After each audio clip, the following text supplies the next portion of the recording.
keby to bolo, keby som tam ja. A niekde som hneď tak od začiatku nad tým uvažoval, že čo by som tam asi povedal, ako by som sa zachoval, čo keby ma takto zhejtovali. Ahojte, ja som Denny z Codewriters, toto je Martin z Habeša. Martin bol v Jame Levovej a keďže veľa ľudí, nie len v radoch bežných sledujúcich televíziu, ale aj z biznisového prostredia, zaujal tento program a dokonca ho na LinkedIne ani moc nezhejtovali, skôr boli emócie pozitívne. Stretol som sa dnes s Martinom, aby som mu položil pár otázok ohľadom toho fungovania, nejaké pikošky a veci zo zákulisia. Ahoj Martin. Čau Denny a vítam aj našich sledovateľov. Mňa by zaujímalo na začiatok, že vlastne kedy vznikla taká tá prvá myšlienka, že pôjdeš do Jamy Levovej? Prvú sériu Jamy Levovej som si pozrel asi dvakrát a pri každom vystúpení tých ľudí, ktorí tam prezentovali svoje príbehy, tak sa si predstavoval, aké by to bolo, keby som tam ja. A niekde som hneď tak od začiatku nad tým uvažoval, že čo by som tam asi povedal, ako by som sa zachoval, čo keby ma takto zhejtovali. A teda počas tej prvej série vznikla tá prvá myšlienka. Samozrejme, veľmi dlho som sa odhodlával a preto to nebolo hneď. A prihlásil som sa na casting asi rok dozadu, čiže niekedy v decembri 2023. 2023. Čiže v podstate nejakým spôsobom ťa to oslovilo a ty si mal tú motiváciu, že by si to chcel ako keby reálne nejakého investora, alebo skôr išlo o to, aby si sa zviditeľnil, lebo tak vieme, že veľa ľudí tam ide kvôli tomu. Áno, získať partnera, investora. Nebolo to úplne o tých peniazoch, ale možno poviem akoby o krok späť, že prečo som sa tam prihlásil. No, chcel som svoju značku Habeš posunúť dopredu. A to bol ten absolútne prioritný zámer a na to som chcel využiť partnera alebo mentora, ktorého by som tam získal a nejaké financie. Samozrejme, veľakrát som si povedal aj otázku, že čo najhoršie sa môže stať a teda jedna akože z najhorších verzií bola, že no pri najhoršom ma zhejtujú, urobím si hanbu, ale budem mať reklamu. Čiže áno, určite tam bol aj ten faktor tej reklamy, ale nebolo to, že by som bol vypočítavý a išiel tam s tým, že je OK, chcem iba sa ukázať. Čiže vlastne tá najhoršia možnosť, čo sa mohlo stať, bola v podstate akože celkom v pohode pre teba. V pohode, dá sa povedať, že hej, áno aj, ale veľakrát sa mi stalo, že som sa v noci zobudil a povedal som si, mám tam ísť, nemám tam ísť. A to si nevymýšľam, akože doslova, ja som v noci veľakrát pred zaspaním rozmýšľal, či som dobre urobil, že som sa prihlásil. A predstavoval som si, čo najhoršie sa môže stať a teda prišiel som na to, že najhoršie môže byť hanba a teda povedal som si, že ten risk mi za to stojí. OK. A mal si aj tak akože vyhliadnutého niektorého z tých investorov, že povedzme, že by si dostal ponuky od všetkých, že koho by si vybral, keby boli úplne že rovnaké? Skôr to bolo tak, že som si uvedomoval, kto mi tak ľudsky asi najviac sedí, pretože ja vo všetkom, čo robím, tak si musím s ľuďmi rozumieť. A takto to bola asi Táňa a Juraj z tých ľudí, ktorí tam boli, že som si s nimi vedel možno aj rozumieť na ľudskej a nielen biznisovej úrovni. A v rámci toho natáčania, teda, ktorému sa ešte ako dostaneme, mal si priestor aj sa s nimi rozprávať mimo kamier? Nie, absolútne nie. Prvýkrát, keď sme sa v podstate stretli, tak bolo tam, keď som vošiel zo štúdia, keď tam zablikalo to svetlo a niečo teda vyhodilo elektriku, nebola to naša vina. A druhýkrát, keď som tam vošiel, to isté som hovoril znova.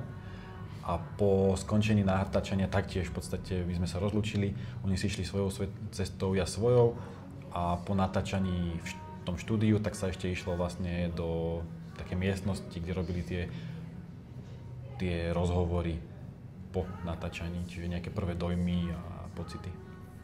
OK. A napríklad, však vieme, že chalani sú zo Žiliny, aj Juraj, aj Milan. Nestretol si sa s nimi aj potom niekedy? No, začnem tým, že kedy som sa predtým s nimi stretol som sa aj s Milanom, aj s Jurajom asi na 30 sekúnd, keď sme sa v Mestskom divadle odfotili na jednom evente.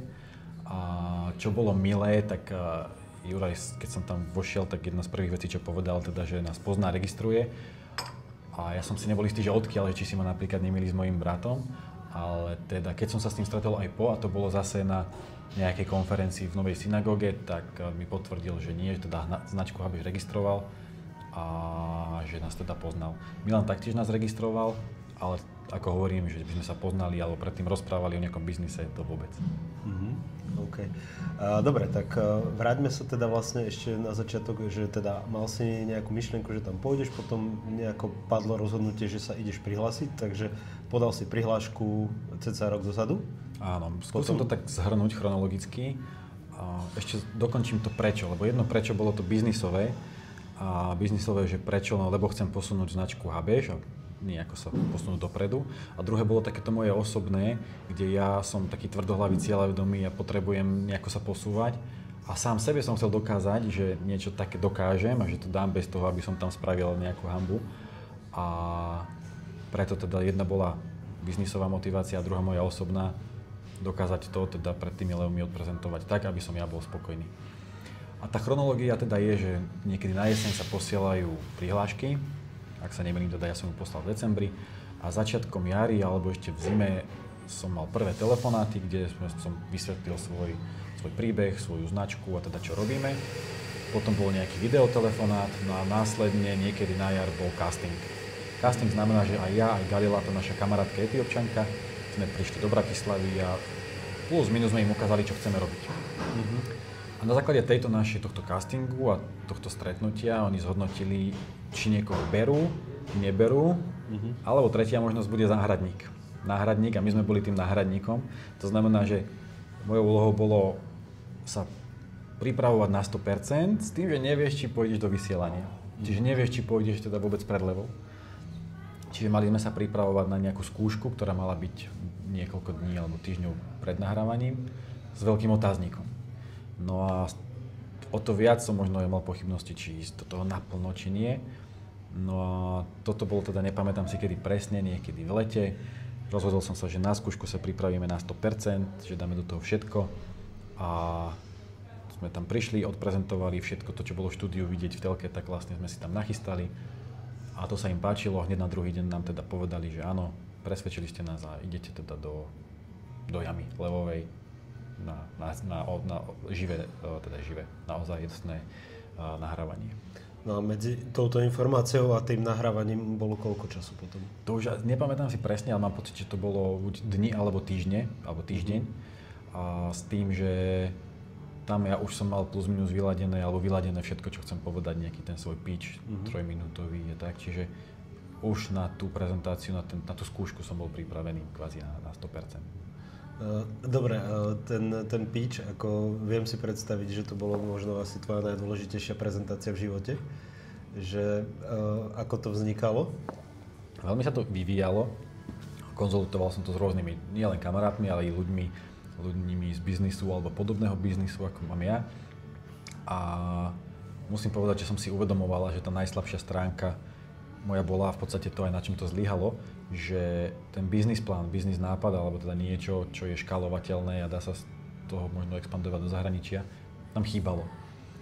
A preto to pre mňa bolo veľmi ťažké nájsť niečo, čo by investorov mohlo zaujať, ale myslím si, že z toho, čo som mohol vymyslieť, takže som asi urobil maximum. Ja keď som ťa videl, alebo teda ja som to pozeral na vojo vopred, takže som bol týždeň pred tými na tej telke a zrazu v ukážke si mi teda vyskočil ty, že budeš na budúce, hej? Čiže to bolo vlastne ako keby asi 2 týždne predtým, ako ty si reálne v tej telke bol. Tak som ti hneď písal, že som ťa videl a že sa na to teším. Teraz neviem, čo som chcel povedať. Kľudne povedz aj ty, že na čo by si sa chcel zamerať, alebo čo by si chcel... Také tie typické otázky ešte, že čo mi to dalo, alebo aká je tá skúsenosť. Možno viac, možno ešte o tom produkte, o tom, že čo som chcel, s čím som tam vlastne išiel, toto rozvinúť. Že aký bol ten môj biznis, lebo tam nebolo, v tej telke nebolo všetko, tak možno môžeme sa ma to spýtať, že čo vlastne bol môj zámer, že s čím som tam išiel. Jasné.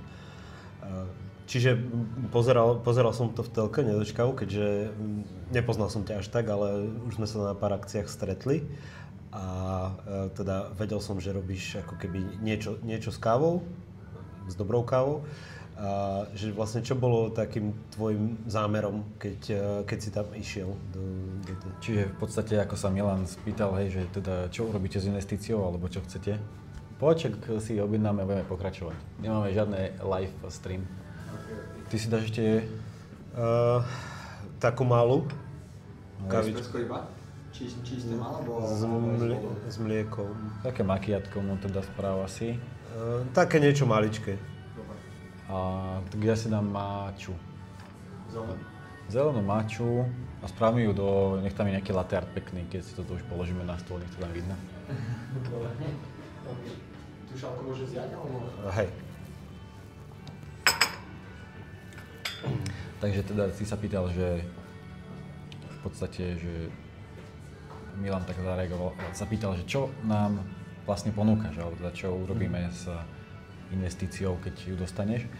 Tak čo ponúkam, išlo o to, že ja mám firmu, ktorá má 2 prevádzky v Žiline, prevádzkujeme e-shop, robíme kávový catering, čiže kávu na eventoch a predávame kávu do firiem pre zamestnancov. Teraz na jeseň napríklad ešte robíme aj darčekové balíčky pre firmy ako darček pre ich obchodných partnerov.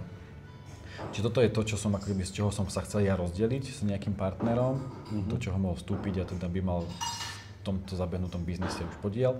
A zároveň ja som chcel to posunúť sa smerom v budovaní siete kaviarní.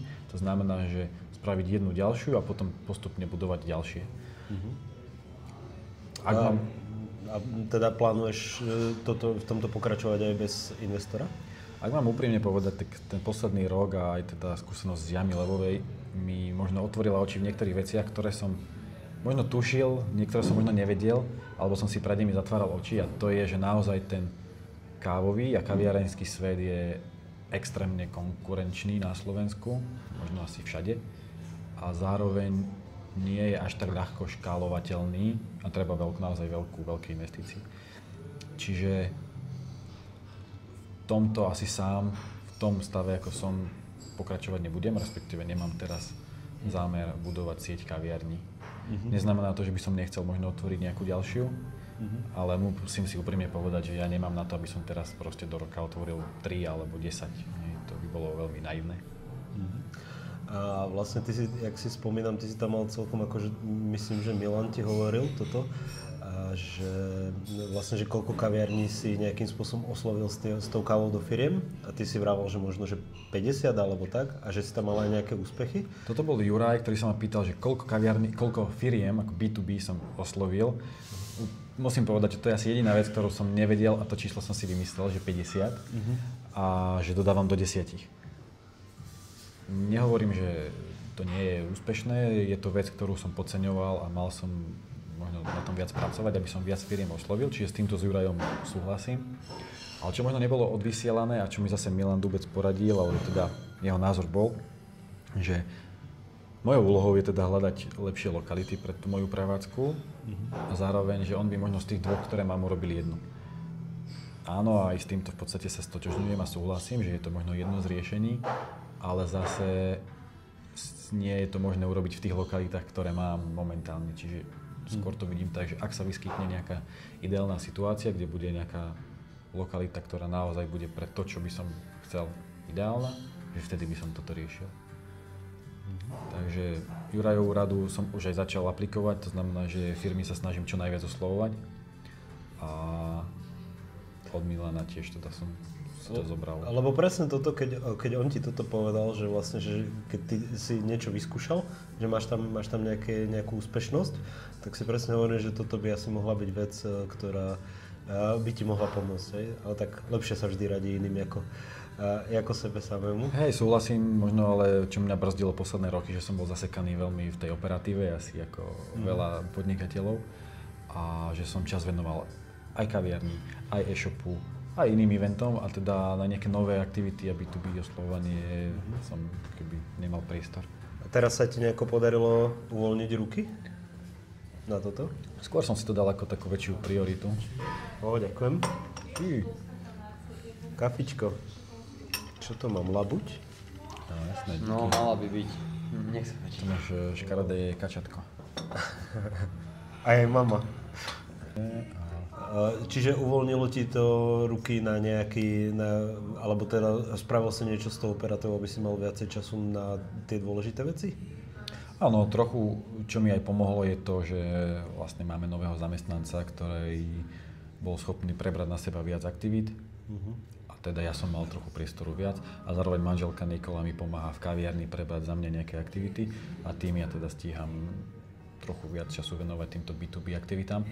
Aj keď treba povedať, že teraz je jeseň, predvianočné obdobie a tie objednávky sú vyššie samej o sebe, čiže nemusím robiť nejaké extra aktivity, skôr sa pripraviť možno na jar. A vnímaš, že ti Jama Levová pomohla nejakým spôsobom aj v biznise? Je to veľmi ťažko merateľné, určite to pomohlo.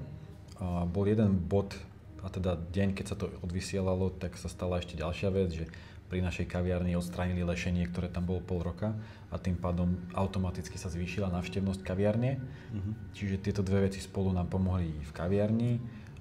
Poslovalo ma aj pár ľudí firiem, či už na darčekové kávy alebo kávu do firiem, ale zatiaľ to nebolo nejaké, že by sme narastli o stovky percent, naozaj to bolo možno že desiatky. A tak ale ani to nie je úplne zle. Je to super, ale ťažko to merať, lebo hovorím, že teda je to predvianočné obdobie, kde všetci majú teraz ako keby... Čiže v nejakom dlhodobom horizonte to budeš vedieť vyhodnotiť? Áno, v dlhodobom a určite chcem na tom stávať aj tie moje aktivity, ktoré pôjdu smerom teda do firiem, alebo momentálne pracujem na nejakých PR článkoch, ktoré s tým súvisia, takže vidím to skôr ako takú dlhodobejšiu stratégiu, ktorá bude keby stávať aj na tejto mojej účasti v Jame Levovej. Ak by si s tým, čo vieš teraz, že by si sa znova rozhodoval, že či ísť do Jamy Levovej, išiel by si a ak áno, že napríklad čo by si zmenil? Ja sám možno skôr, keď tak sa nad tým zamýšľam, možno by som uvažoval nad iným biznisom, pretože aj sami niektorí leví mi povedali, že možno ako človek som ich presvedčil, ale biznis ich nepresvedčil. A ja sám som akože otvorený novým možnostiam, pretože ja som není úplne spätý s tou kávou, že to je to, čo chcem robiť do konca života a musím. Mňa to baví, je tam veľa super vecí, ale rád by som možno prišiel aj na niečo iné. Čiže niečo, čo vieš lepšie škálovať, hej? Takže možno by som si dal ešte 1 rok na rozmyslenie a možno by som išiel do ďalšej s niečím úplne novým, úplne iným biznisom. Ale hovorím, to sa bavíme len v takej teoretickej rovine. Okay. Ja úprimne, keby... Ja si asi neviem predstaviť, že by som tam išiel, ale to možno práve preto, že asi nemám aktuálne ako keby vhodný produkt, alebo tá služba podľa mňa nie je vhodná pre investora. A nad týmto si predtým uvažoval, že vlastne, že či je to nejako investovateľné, alebo si sa s niekým radil? Že... Ja som si uvedomoval, že tá najslabšia stránka moja je práve ten biznis, a ten biznis plán, že to je ťažké a ťažšie škálovateľné, ale stále tam niekde v kútiku som veril a dúfal a išiel som aj preto teda, že možno motika vystrelí, ako sa hovorí, alebo možno presvedčím ja ako človek a že spolu to potom ako keby doladíme, že ten biznis spravíme naozaj škálovateľný a investovateľný, ale evidentne to tak nebolo. Hej, to sa ma teda ľudia často pýtajú, že či sme niečo boli ovplyvnení, čo môžeme hovoriť, nemôžeme hovoriť, alebo či tam bol nejaký scenár, to vôbec nie. Všetko bolo v podstate na mne, čo poviem, čo odpoviem. A takisto aj levy nemajú vôbec prikázané nejaké otázky. Skôr oni majú len informáciu možno o tom, že kto sme, čo sme, aby správne prečítali naše mená a názvy značiek. Ale ináč, naozaj je to autentické. Ktorá časť toho bola pre teba taká najstresujúcejšia? Ten prvý vstup tam, samozrejme, ja som to už bol naučený, už som to vedel, ale akože to bol samozrejme moment, keď človek začne, tak to je najviac pre mňa stresujúce, že kým som sa už rozbehol. A paradox bolo, že Juraj, čo je v podstate väčšinou pôsobí ako ten najväčší pohodiák, alebo ako to povedať, tak jeho pohľad bol úplne pre mňa najprísnejší, čiže keď som to rozprával, som sa na neho ani nedíval. A potom teda aj priame, jasné Milanové otázky, tie sú vždy tie stresujú podľa mňa aj ľudí pri televíznych obrazovkách. A čo bolo také zaujímavé, ale teda zase od pána Ráta ja som čakal asi najtvrdšiu spätnú väzbu, aj bola najtvrdšia, ale nemal som z toho pocit, že by to bolo, že by to bolo akože prísne s nejakým zlým úmyslom. Práve naopak, zase mal som z toho úplne akoby pocit, že úprimne hovorí to, čo si myslí, len aby možno mi poradil, posunul ďalej. Čiže aj je to prísne, beriem úplne akože v pohode. Ja tú show vnímam tak, že naozaj, ja som písal o tom aj príspevok, že vlastne moja manželka to pozerá preto takéto show a že ja to pozerám vzhľadom na tie biznisové veci, že s čím prišiel, za koľko to predáva, koľko tam mal zisk, čo sa ho tí investori pýtajú a že vlastne akým spôsobom sa to dá rozvíjať a teraz rozmýšľam nad tým, že kto do toho pôjde a za akých podmienok a tak, že snažíš sa to tak ako keby predpovedať. Takže práve preto, aj keď ja akože toľko vôbec nepozerám, tak toto je fakt asi jediná relácia, ktorú som si pozrel. Aj ma teda mrzelo, že vlastne tam bolo iba 9 dielov a vlastne ty si bol v tom poslednom. Súhlasím s tebou a stotožňujem sa s tým, že teda ten biznismen alebo teda ľudia z podnikania to radi sledujú presne kvôli tomuto a ja ešte rád som to sledoval aj kvôli tým otázkam, ktoré tí ľudia dostávajú, pretože keď ich človek počúva a sám si ich snaží odpovedať, tak tiež ho to nejakým spôsobom posúva. A ja som aj za toto vďačný, že vôbec tí 5 investori tam sú a toto robia, lebo teda tiež neviem, či vieš, ale oni za to nie sú ani platení, ani nič z toho v podstate nemajú, je to teda iba pre ich PR a zároveň tam dávajú podľa mňa aj kúsok seba a teda aj seba keby vystavujú či už stresu alebo ten čas svoj investujú do tohto. A preto teda ja som aj povedal, že ja som za to vďačný, aj za tú ich spätnú väzbu, aj za to, že vôbec to robia, pretože ja som rád, že konečne na Slovensku je niečo teda iné ako, nechcem menovať všetky tie ostatné reality show, takže... A toto bolo akože pre mňa prekvapením, ja som sa rozprával s Jurajom na jednej akcii a tiež akože, že vôbec akože oni za to nemajú honorár. Ja som sa pýtal, že to akože reálne tam akože do tých ľudí investujete, že no normálne každý svoje prachy, že proste... Že toto je naozaj. A bavil som sa teda aj s inými ľuďmi, ktorí boli v Jame Levovej. A fakt moja prvá otázka bola, že je to naozaj? Hej. Je pravda, že to, čo sa tam dohodneš, nemusí platiť, či už keď sa dohodneš, alebo že sa nedohodneš, môžeš sa neskôr. Pretože stalo sa vraj viackrát, že niekto niečo odprezentoval, ale nemusela to byť úplne pravda. Dohodli ten biznis, že keď sa neskôr ukáže, že ten človek povedzme nedal všetky informácie alebo povedzme niečo zamlčal, tak... Je pravda, že oni sa snažia zistiť všetky tieto informácie aj vopred, čiže sa nás pýtajú, či sme majiteľi a jediní vo firme, aké sú tie obraty a takéto základné veci, ale samozrejme, že povedať sa dá všeličo a nemusí to byť pravda, takže preto si to potom tí investori sami ešte overujú. Tebe v rámci nejakej tej režie alebo niečo vyplývali z toho nejaké povinnosti alebo niečo, čo si musel robiť, nesmel si robiť? Jediné čo, tak potom na sociálnych sieťach, že my sme nesmeli o tom rozprávať, my sme mali podpísaný teda dokument, že by sme nehovorili o tom, že sme tam boli, až kým to nebolo zverejnené na Vojo.